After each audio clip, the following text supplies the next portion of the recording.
Angulimala, a murderer's road to sainthood, arahatta. Angulimala, the robber and murderer, is one of the best-known figures of the Buddhist scriptures because of his dramatic life story. His conversion to monkhood and later to sainthood was exceptional, as he seems to have been the only former criminal to be accepted into the Buddhist monastic order. The Buddha had often warned not to judge people from appearances and their external behavior. In Angulimala's case, the Buddha had seen his hidden potential to win freedom, not only from his present low moral status and from rebirth in the lowest worlds of painful existence, but that Angulimala would also be able to gain the highest freedom from all suffering in this very life. In Christianity, too, we find some instances of radical changes in the moral character of people. There is the thief on the cross at Golgatha who was promised by Jesus that he would be with him in paradise the next day, and the chief of a gang of robbers who was converted by Francis of Assisi and became a monk. Cases like these have always moved the hearts of the religious-minded and have raised the question how such changes could be possible.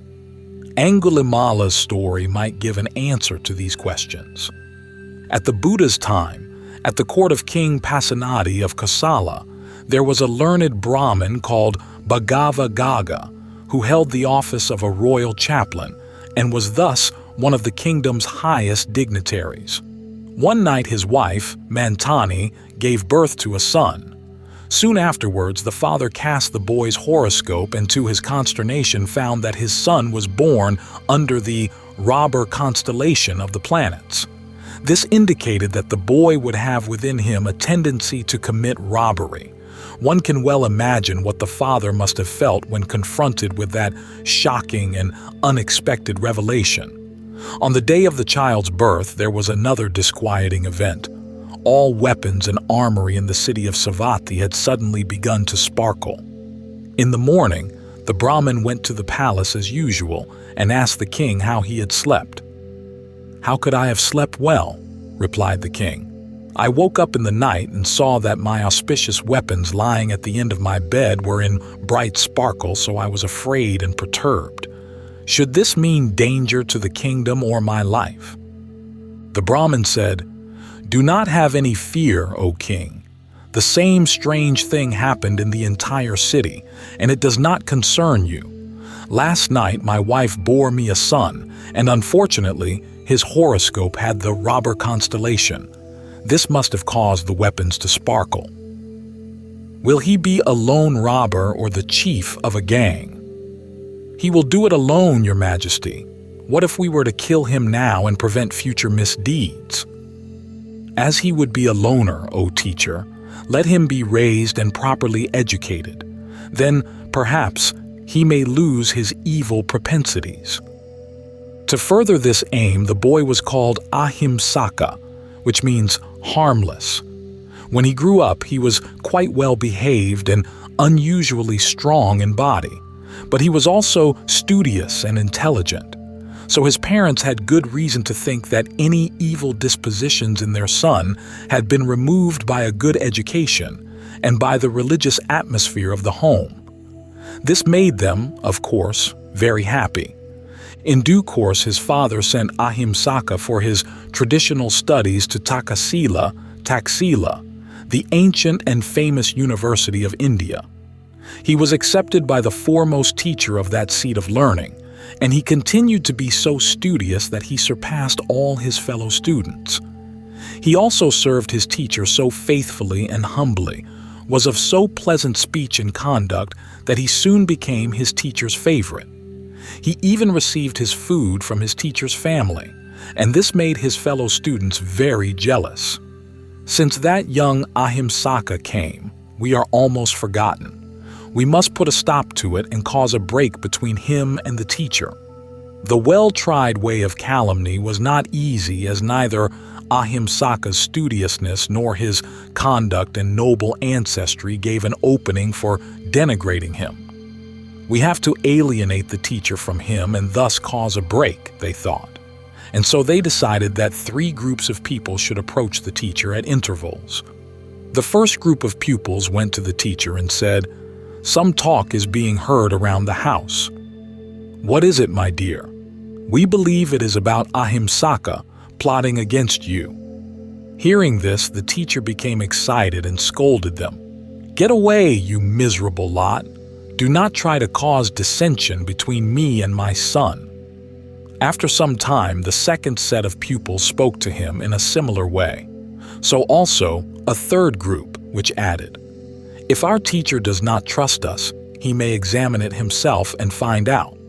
Finally, the poisonous seed of suspicion took root in his heart, and he came to believe that Ahimsaka, so strong in body and mind, actually wanted to push him out. Once suspicion is roused, one can always find something that seems to confirm it. So the teacher's suspicion grew into conviction. "I must kill him or get him killed," he thought. But then he considered, "It will not be easy to kill such a strong man. Besides, if he is slain while living here as my pupil, it will harm my reputation, and students may no longer come to me. I must think of some other device to get rid of him as well as punish him." It happened that soon afterwards Ahimsaka's course of studies had come to an end, and he was preparing to go home. Then the teacher called him and said, "My dear Ahimsaka, for one who has completed his studies, it is a duty to give a gift of honor to his teacher. So give it to me." "Certainly, master. What shall I give?" "You must bring me 1,000 human little fingers of the right hand. This will then be your concluding ceremonial homage to the science you have learned." The teacher probably expected that Ahimsaka, in his attempt to complete that deed, would be killed himself, or, being caught by the king's men, would suffer the highest penalty of execution. Perhaps the teacher may also have secretly cast Ahimsaka's horoscope, seen from it his latent propensity to violence, and now tried to incite it. Faced with such an outrageous demand, Ahimsaka first exclaimed, "Oh, master, how can I do that? My family never engaged in violence. They are harmless people." "Well, if the science does not receive its due ceremonial homage, it will yield no fruit for you." Now Ahimsaka consented, and after worshipping his teacher, he left. The stories of old on which this present narrative is based do not tell us what had moved Ahimsaka finally to accept his teacher's macabre demand without any further and stronger protest. One of his motivations may have been that an unquestioning obedience to the guru appeared to him as the first duty of a pupil, this being an echo from his earlier way of life that was governed by higher principles. But the stronger factor in his decision will probably have been that his hidden dispositions had actually emerged in his mind when vistas of violence were evoked by his teacher's words. He may have felt attracted by a life of violent adventure as a challenge to his manly prowess. Tradition tells that in one of his former lives he had been a powerful spirit, a so-called yaka, who used his superhuman strength to hurt and kill living beings to satisfy his appetite for human flesh. In all his past experiences that are reported in the Jatakas, 2 traits are prominent in him: his physical strength and his lack of compassion. This was the dark heritage of his past which broke into his present life, submerging the good qualities of his early years. So, in his final response to his teacher's demand, he did not even think of the alternative, to gather the fingers from corpses thrown into India's open charnel grounds. Instead, he equipped himself with a set of the 5-fold weaponry, among them a large sword, and went into the wild Jalini forest in his home state, Kosala. There, he lived on a high cliff from where he could observe the road below. When he saw travelers approaching, he hurried down, slew them, and took 1 finger from each of his victims. First, he hung the fingers on a tree where birds ate the flesh and dropped the bones. When he saw that the bones were rotting on the ground, he threaded the finger bones and wore them as a garland. From that, he received the nickname Angulimala, he with the finger garland. As he went on killing, people shunned that forest and soon nobody dared to go there, not even the firewood gatherers. Angulimala now had to go into the vicinity of villages and, from a hiding place, attack people who passed, cutting off their fingers and making his necklace grow. He even went so far as to enter houses at night, killing the inhabitants just for the taking of their fingers. He did this in several villages. As no one could resist Angulimala's enormous strength, people had to leave their homes, and the villages became deserted. The homeless villagers, having trekked to Savatthi, camped at the outskirts of the city and went to the royal palace. Weeping and lamenting, they told the king of their plight. Now the king saw that firm action was necessary, and he had the drum of royal announcements beaten to proclaim, "Quickly, the robber Angulimala must be captured. Let an army detachment gather for instructions." Apparently, Angulimala's true name and descent had remained unknown, but his mother felt that it could not be anyone else than her son, Ahimsaka, who had never returned from Takasila, and may have fallen into those evil ways predicted by his horoscope. So when she heard the public announcement, she went to her husband, the Brahmin Bhagava, and said, "It is our son, that fearful bandit. Now soldiers have set out to capture him. Please, dear, go, find him and plead with him to change his life and bring him home. Otherwise the king will have him killed." But the Brahmin said, "I have no use for such a son. The king may do with him what he likes." But a mother's heart is soft, and out of love for her son, she set out alone for the forest area where Angulimala was reported to have been hiding. She wanted to warn him and save him, and to implore him to renounce his evil life and go back with her. At that time, Angulimala had already gathered 999 fingers, and only one more was needed to complete the 1,000, the target set by his teacher. To bring his task to an end, he may well have killed his mother when seeing her on the road, but matricide is one of the 5 heinous offenses that have an irreversible and immediate result. They lead to rebirth in the lowest hell. So, without his knowing it, Angulimala, as it were, was close to hell's rim. In this situation, it was in the 20th year of the Buddha's teaching career. The master, in surveying the world, became aware of Angulimala. To the Buddha, with his faculty of remembering former existences, he was not unknown. In many lives they had met before, and often had the Bodhisattva conquered Angulimala's strength of body by his strength of mind. Once Angulimala had even been a close relative of the Bodhisattva, his uncle, Jat 513. Now, when their lives had crossed again and the Buddha saw the grave danger in which Angulimala had placed himself, he did not hesitate to walk the 30 miles to meet him and save him. Angulimala Sutta says, "Cowherds, shepherds, and plowmen passing by saw him taking the road to where Angulimala was and said, 'Do not take that road, monk. On that road is the bandit Angulimala, who is murderous, bloody-handed, given to harming and violence. He is merciless to all living beings. Villages and towns and districts are being laid waste by him. He is constantly murdering people, and he wears their fingers as a garland.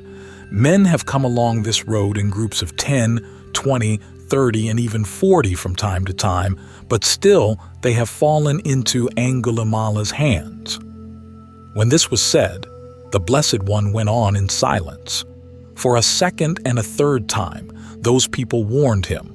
Still, the Blessed One went on in silence. Majjhima Nikaya, MN 86, Angulimala Sutta, about Angulimala. Angulimala from his lookout saw first his mother approaching. Though recognizing her, still the thought arose in him to complete the 1,000 fingers by killing her. So steeped was his mind in the habit of killing without scruples. At that moment the Buddha appeared on the road between Angulimala and his mother. Seeing him, Angulimala thought, "Why should I kill my mother for the sake of one finger when there is someone else? Let her live." So he was still moved by merely seeing his mother, though he was not aware that she had gone that hard road out of love for him.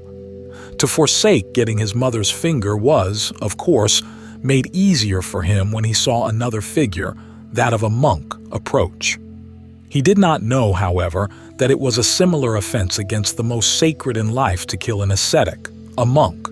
He was only concerned with completing his 1,000 fingers.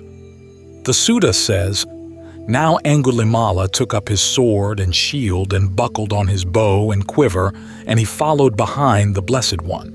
Then the Blessed One performed such a feat of supernormal power that the bandit Angulimala, going as fast as he could, was unable to catch up with the Blessed One, who was walking at his normal pace.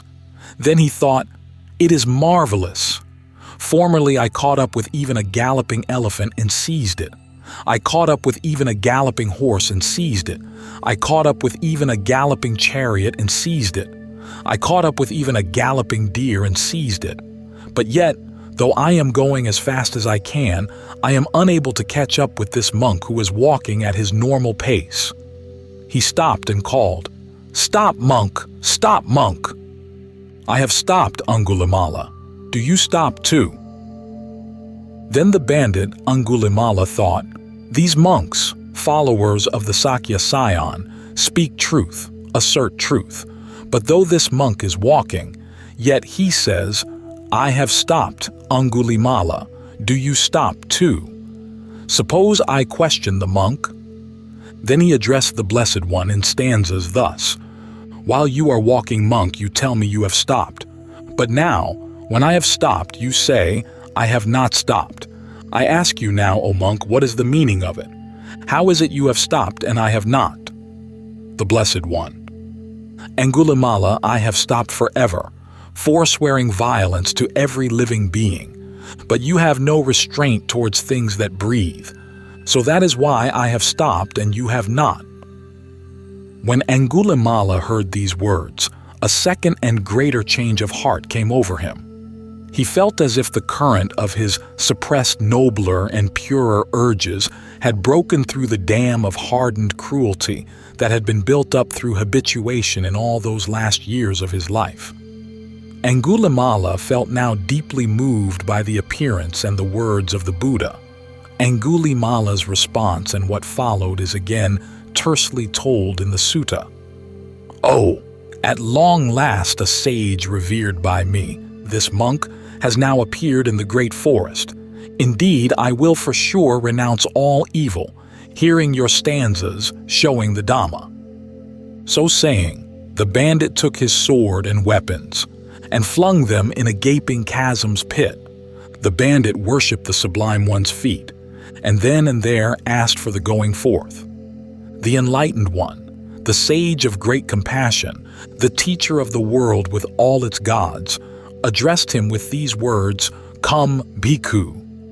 And that was how he became to be a bhikkhu. Angulimala, who, as a warning to himself, had kept his notorious name, was now being introduced into the Dhamma and instructed in a monk's conduct. Not long afterwards, the Enlightened One, together with a large number of monks and with Angulimala as his attendant monk, set out to wander to Savatthi, which was Angulimala's home territory, and he arrived there in stages. The people of Savatthi, however, did not yet know about Angulimala's great transformation, and they complained that the king had hesitated too long in sending out an army detachment to track and capture Angulimala. Now, King Pasenadi himself, at the head of a large group of his best soldiers, set out towards Angulimala's haunts, the Jalini forest. On his way, he passed the Jetavana monastery, where the Buddha had just arrived. Since for many years he had been a devoted follower of the Buddha, he stopped on his way to pay his respect to the master. The Buddha, seeing the soldiers, asked King Pasenadi whether he had been attacked by a neighboring king and was going to war. The king said that there was no war, but he, at the head of his soldiers, was after a single man, the murderous Angulimala. "But," he said, "I shall never be able to put him down."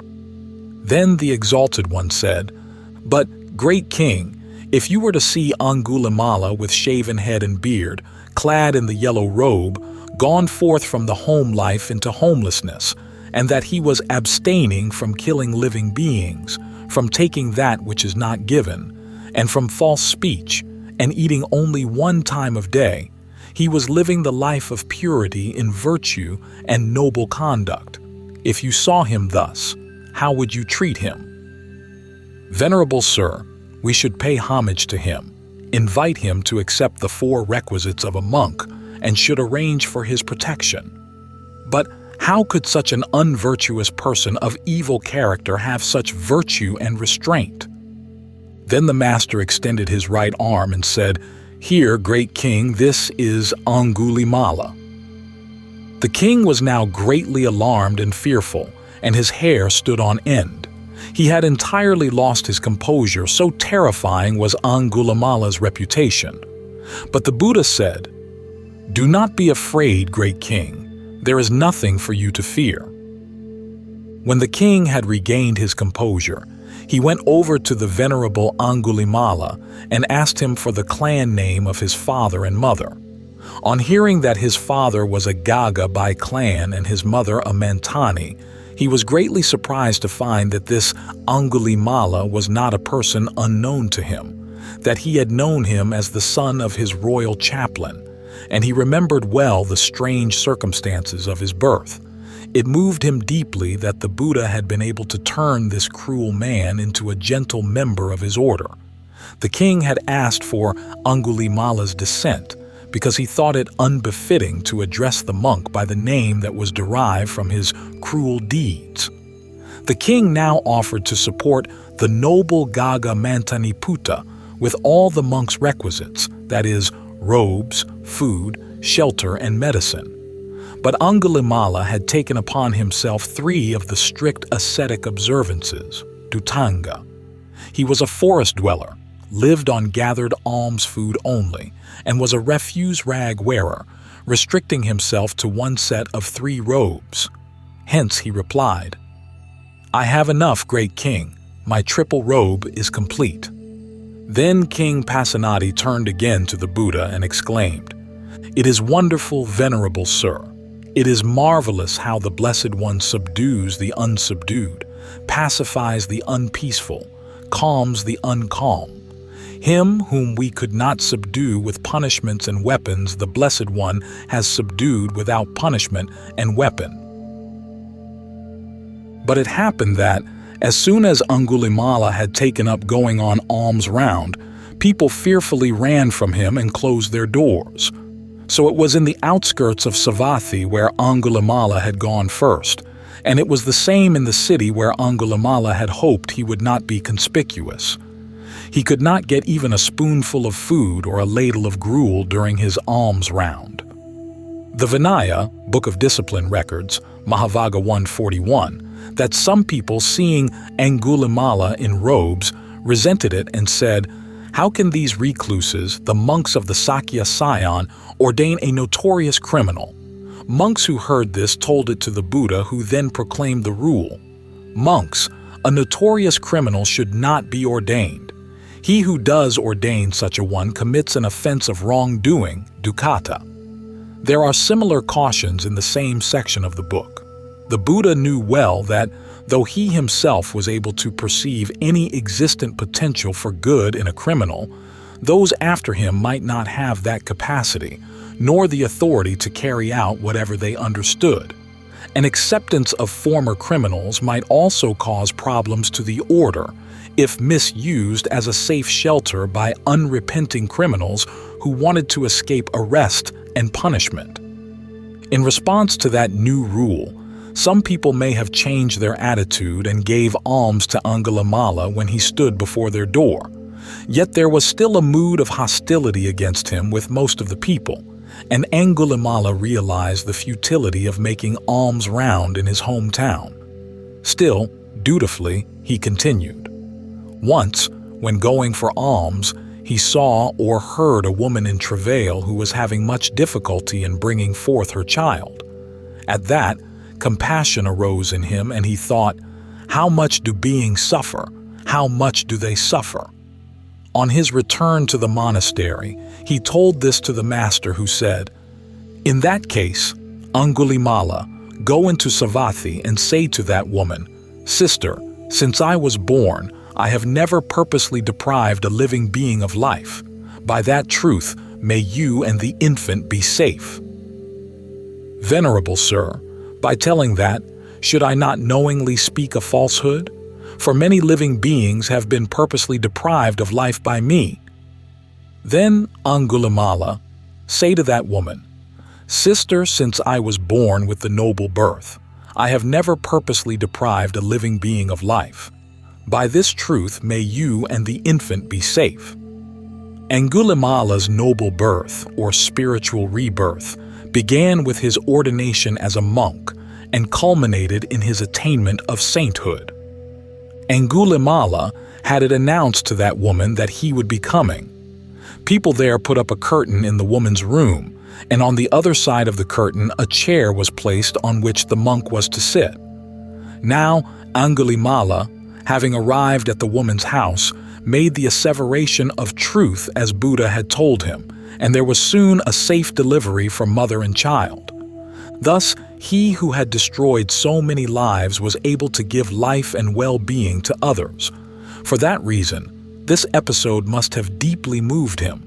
He also saw that samsara was infinitely more cruel, being an incessant process of dying and being reborn only to die again. Generally, the Buddha did not engage in raising the dead or in spiritual healing. He knew that those revived would still die one day. His was the greater compassion when he showed to beings the true state of deathlessness and the way to acquire it. But why did the Buddha make an exception in the case of Angulimala and instruct him to use the power of truth for the purpose of healing? Here is a reflection by the teachers of old, the commentators. There may be those who ask, why did the Blessed One make a monk do a physician's work? To that we answer, that is not what the Buddha did. An act of truth is not a medical function. It is done after reflecting on one's own virtue. The Blessed One knew that Angulimala had wearied of collecting alms food because people were frightened when seeing him and ran away. To help him in that situation, he let Angulimala do an act of truth. People, namely, will then think, having engendered a thought of loving kindness, Angulimala Thera can now bring safety to people by an act of truth, and so people will have confidence to go near him. Then Angulimala will no longer be wearied of collecting his alms food and will be fit to do a monk's work. Until then, namely, Angulimala had not been able to focus his mind on the basic meditation subject which he had received, though he tried day and night. Before his mind's eye had appeared the place in the jungle where he had slain so many people. He heard their plaintive voices imploring him, "Let me live, my lord. I am a poor man and have many children." He saw the frantic movements of their arms and legs when in fear of death. When faced with such memories, deep remorse gripped him and made him get up from his seat and leave.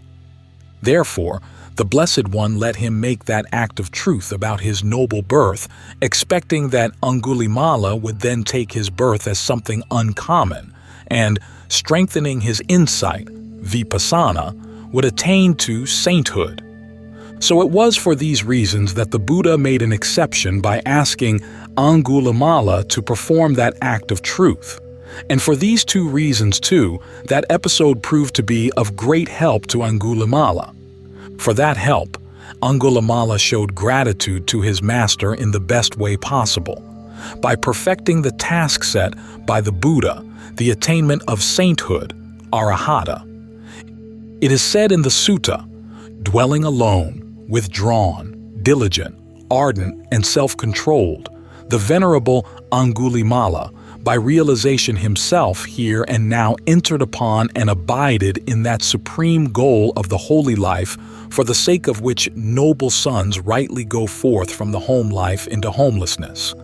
He knew directly, Birth is exhausted. The holy life has been lived out. What was to be done is done. There is no more of this to come. And the venerable Angulimala became one of the Arahants. He was now reckoned among the 80 eminent Arahants, and most of the people had now full confidence in his inner transformation, and that his earlier name, Ahimsaka, the harmless, fully befitted him. Since the episode with the ailing woman, there was also no lack of support when he went on alms round in Savatthi. Yet there were still a few who could not forget that Angulimala the bandit, with his superior prowess, had shown them in their weakness, and thus had humiliated them. Out of that resentment, as an act of revenge, they were mean enough to injure the venerable Angulimala by throwing stones and sticks which struck him when he had gone for alms. They must have done so from a safe distance. Then, with blood running from his injured head, with his bowl broken, and with his patchwork robe torn, the venerable Angulimala went to the Blessed One. The Blessed One saw him coming, and he told him, "Bear it, Brahmana, bear it, Brahmana. You have experienced here and now the ripening of Kama, whose ripening you might have experienced in hell over many a year, many a century, many a millennium."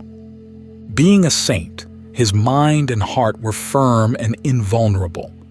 But the body, the product of former craving, the symbol and fruit of previous Kama, was still there in present existence, and was still exposed to the effects of former evil deeds. Even to the Buddha himself, it happened that, as a result of former deeds, Devadatta was able to cause him a slight injury. Also, his two chief disciples had to experience bodily violence. The venerable Sariputta had been hit on the head by a mischievous demon, and the venerable Mahamoggallana was even cruelly murdered. If this occurred in the case of these three great ones, how could Angulimala have fully avoided bodily harm, he who in his present life had committed so much evil? Yet it was only his body that received these blows, but not his mind, that remained in invulnerable equipoise. He, as an arahant, was also in no need of consolation or encouragement. Hence we may take the Buddha's words in the sense of reminding Angulimala of the karmic concatenation of the law of sowing and reaping. There is no other record about Angulimala's later period of life than what himself said in the verses which follow. These tell us that he lived in such solitary places as forests, caves, and mountains, and that, having finally made the right choice in his life, he spent his days in happiness. These are the verses as recorded in the Songs of the Elders, Theragatha, Thag 16.8, who once did live in recklessness, and then is reckless nevermore. He shall illuminate the world, like the full moon unveiled by cloud. V 871, DHP 172, who checks with profitable deeds. The evil karmas he has done, he shall illuminate the world, like the full moon unveiled by cloud. V 872, DHP 173, who as a youthful bhikkhu shows devotion to the Buddha's teaching, he shall illuminate the world, like the full moon unveiled by cloud. V 873, DHP 382. O let my enemies but hear a discourse on the doctrine. O let my enemies follow the Buddha's teaching. O let my enemies consort with such a kind of men, as serve the doctrine because they are at peace. V 874. O let my enemies give ear from time to time, and hear the doctrine as told by men who preach forbearance, by men who speak as well in praise of peacefulness, and suit the while their actions to their words. Rishi 875. For sure, such foes would then not wish to harm me, nor would they think of harming other beings. So those who would protect all beings, frail or strong, let them attain the highest all-surpassing peace. V 876. Conduit makers guide the water, fletchers straighten out the arrow, joiners straighten out the timber, Wise men seek to tame themselves. V877, DHP 80. There are some that tame with force, some with goads and some with lashes, by one with neither rod nor weapon. I am tamed by such as he. V878. Non-harmer is the name I bear. Who was a harmer in the past? The name I bear is true today. I hurt not anyone at all. V879. And though I once lived as a bandit, with the name of Finger Garland, and whom the great flood swept along, I went for refuge to the Buddha. V880. And though I once was bloody-handed, with the name of Finger Garland, see the refugee I have found. What leads to rebirth is no more. V881. While doing many deeds that should have led to birth in unhappy destinations, yet their result has reached me now. And so I eat no more in kamic debt. V882. Oh, they are fools and have no wits, who give themselves to recklessness, but men of sense guard diligence, and treat it as their greatest good. V883, DHP 26.